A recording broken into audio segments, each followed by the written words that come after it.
सुप्रभात छात्रों। आज का टॉपिक है सदाचार, अच्छा व्यवहार। षष्ठे पाठे के ये 6 श्लोक है जिनका हिंदी अनुवाद आज हम पढ़ेंगे, तो कृपया ध्यान से सुनिए। यस्मिन् देशे ये आचारः पारम्पर्ये क्रमागतः वर्णानां समान्तरालानां स सदाचार उच्यते।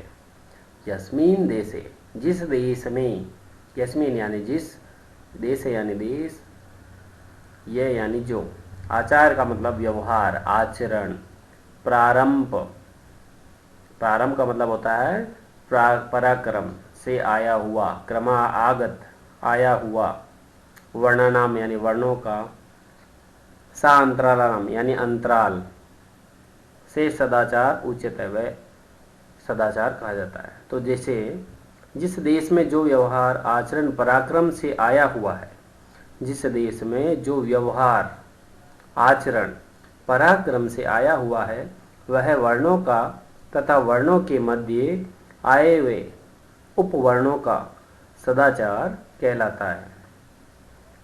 अगला है प्रातः काले त्यज्य छाया आस्वीरम प्रथमं स्मरेत् नित्यकर्माणि कृत्वा चेकुर्यादध्ययनं ततः। सुबह के समय बिस्तर छोड़कर पहले ईश्वर को याद करना चाहिए। प्रातःकाल के समय सैया छोड़कर हमें हमेशा ईश्वर को याद करना चाहिए। नित्य क्रमाणि कृत्वा, और नित्य क्रम से निवृत्त होकर, फ्री होकर अध्ययन करना चाहिए। क्या करना चाहिए? अध्ययन करना चाहिए। अगला श्लोक है सत्यम बुर्यात प्रियम बुर्यात न बुर्यात सत्यम प्रियम। सत्यम बुर्यात प्रियम बुर्यात न बुर्यात सत्यम प्रियम। प्रियम च नानृतं ब्रूयात ऐसे धर्मे सनातन। सत्य बोलना चाहिए। सत्यम यानी सत्य, बुर्यात यानी बोलना, प्रिय यानी प्रिय, बुर्यात यानी बोलना। तो सत्य बोलना चाहिए और प्रिय बोलना चाहिए।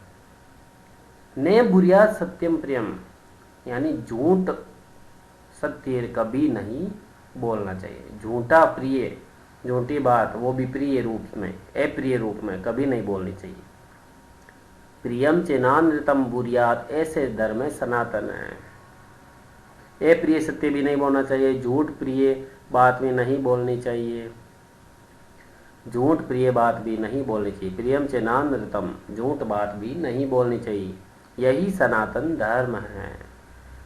सर्वदा व्यवहारेण स्यात् औदार्यं सत्यता तथा ऋजुतां मृदुतां चापि कौटिल्यं न कदाचन। हमेशा व्यवहार में हमेशा उदारता, सत्यता, सरलता तथा कोमलता होनी चाहिए। व्यवहार में हमेशा क्या होनी चाहिए? औदार्यता, उदारता, सत्यता तथा कोमलता, मृदुता होनी चाहिए। कुटिलता कभी भी नहीं होनी चाहिए। कुटिलता, कौटिल्यम ने कदाचन, हमारा व्यवहार कुटिलता का नहीं होना चाहिए, अच्छा होना चाहिए। अगला श्लोक श्रेष्ठम जनम गुरुम चापि मातरम पितरम तथा मनसा कर्मणा वाचा सेवेत सततम सदा।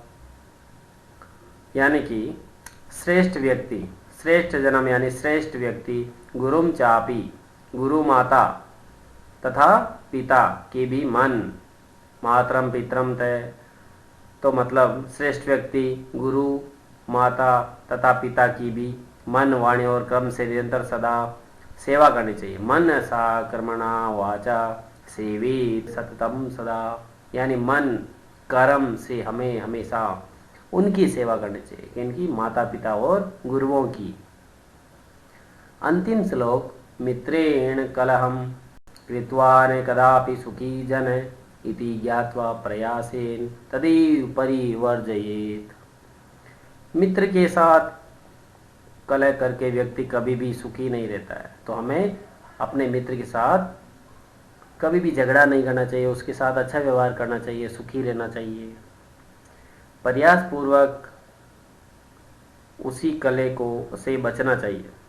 यानी कि किसी भी प्रकार से अगर लग रहा है हमें हमारे और मित्र के साथ झगड़ा होने वाला है, तो हमें उससे सोच विचार के बचना चाहिए। कुल मिला के बात यह है, हमें उसके साथ अच्छा व्यवहार करना है और झगड़े से बचना है। तो इस पाठ में यही सार है कि हमें हमेशा अपना व्यवहार अच्छा रखना चाहिए, माता पिता की सेवा करनी चाहिए, गुरुओं की सेवा करनी चाहिए, मित्रों के साथ झगड़ा नहीं करना चाहिए, हमें अपनी मृदुता मिठास रखनी चाहिए। के साथ ये पाठ समाप्त हुआ। धन्यवाद।